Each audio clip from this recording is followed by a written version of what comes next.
안녕하세요. 양신TV 거대고양이 양신 나항식 수의사입니다. 제가 라이브 방송을 하다 보니까 이런저런 질문들을 많이 하시더라고요. 시간 관계상 제가 얘기를 못 해드리는 것들도 있어서 이러한 질문들 못 해주는 것도 있지만 몰라서 못 해주는 경우도 있어요. 질문들을 모았다가 제가 이렇게 컨텐츠로 제작을 할 거고요. 그런 얘기의 연장선상에서 오늘 주제를 한번 준비해 봤습니다. 고양이가 우울할 때 하는 행동들, 불행할 때 하는 행동들에 대해서는 제가 여러 번 얘기를 했어요. 고양이가 불행할 때, 우울할 때 하는 행동들은 일단 식욕이 떨어질 수도 있고 먹던 거를 잘 안 먹을 수도 있고 움직임이 둔해질 수도 있겠죠. 무기력할 때도 있고요. 많이 울기도 해요. 그러니까 불안감이 늘어나고 내가 좀 마음이 편하지가 않으면 보호자에 대한 애착도가 높아지거나 의존도가 높아질 수가 있습니다.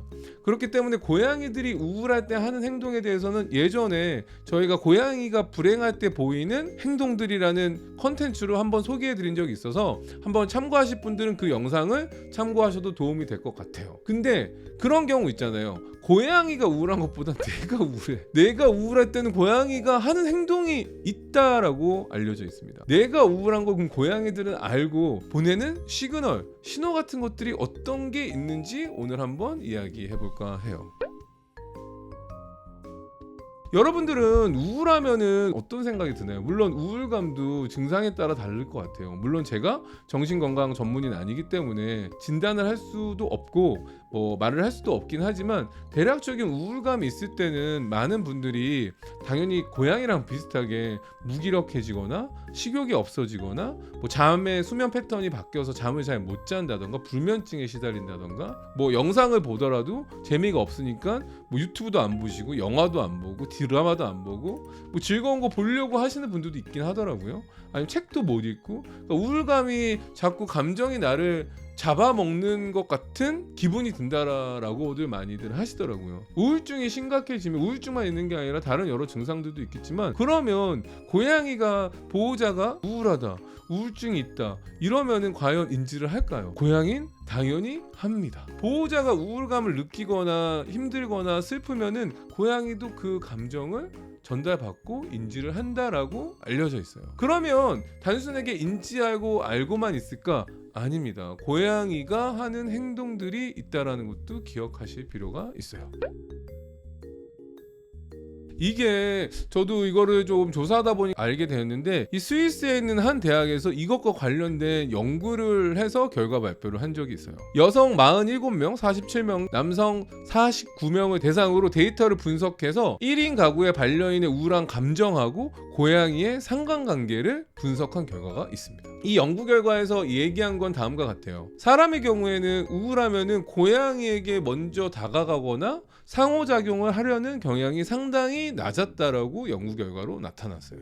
이와는 반대로 고양이의 경우에는 고양이가 먼저 다가가서 상호작용을 하려고 노력했다라고 연구 결과가 발표됐습니다. 이 말은 뭐냐면 고양이가 우울한 집사에게 먼저 다가가서 상호작용을 먼저 시도하고요. 2시간이 지난 뒤 이 우울한 감정이 가라앉을 수도 있잖아요. 감소하거나 증가할 수 있잖아요. 그럼 감소한 집사의 경우에는 이 고양이의 상호작용, 다가와서 옆에서 쳐다본다던가 아니면 쿡쿡 찌른다던가 비빈다던가 핥는다던가 스킨십을 한다던가 운다던가 여러 가지 상호작용이 있을 수가 있죠. 이래서 보호자가 집사가 우울한 감정 왜 감소하거나 그러면은 서로의 상호작용이 더 증가하는 거죠. 먼저 상호작용을 하지 않으려고 하다가 먼저 다가가서 만진다던가 이름을 불러준다던가 아니면 놀이를 제공한다던가 이런 형태가 있을 수가 있고요. 이럼에도 불구하고 우울한 감정이 증가해서 상호작용이 생기지 않으면은 고양이는 더욱 상호작용 한마디로 관심을 끌거나 보호자에게 어떤 의사표현을 하기 위해서 바디랭귀지든 음성적인 언어든 이런 것들을 통해서 상호작용을 하려고 더 노력한다라고 연구 결과로 밝혀졌습니다. 한마디로 고양이의 이러한 노력으로 인해서 우울한 감정이 감소된다라는 것을 이 연구 결과를 통해서 알 수 있었던 거죠. 그러니까 이 말은 어떻게 얘기하면은 고양이는 확실하게 우울한 사람을 어떻게 대해야 되는지 알고 있는 반려동물이라고 생각할 수 있을 것 같아요. 상대방이 집사가 막 우울해 있으면 먼저 다가가서 집사의 감정이 좀 더 나아지고 개선되기를 바라는 행동을 더욱더 할 수 있다라는 거죠. 근데 이게 심각한 중증의 우울증이다. 반응이 없어. 이러면은 고양이가 지쳐서 떠나기도 하는 경우도 있다라고 합니다.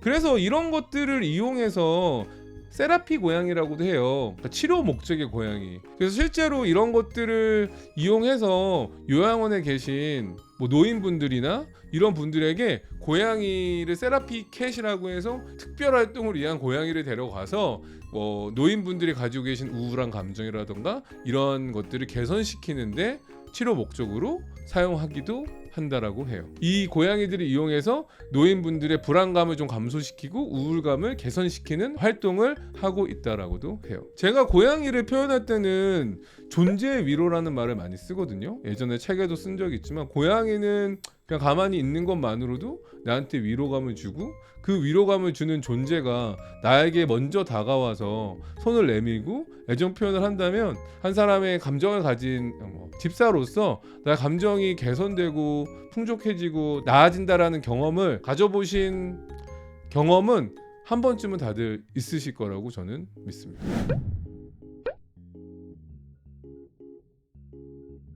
오늘 고양이처럼 생각해봐. 내가 우울할 때, 내가 기분이 안 좋을 때 고양이는 내 마음을 알아줄까? 이 내용을 한번 이야기해봤는데요. 존재만으로도 항상 기쁨이 되고 도움이 되는 이 고양이들 한 번씩 옆에서 쓰다듬어 주시면서 오늘 내용이 도움이 되셨다면 구독과 좋아요, 알람, 댓글까지 부탁드리면서 안녕.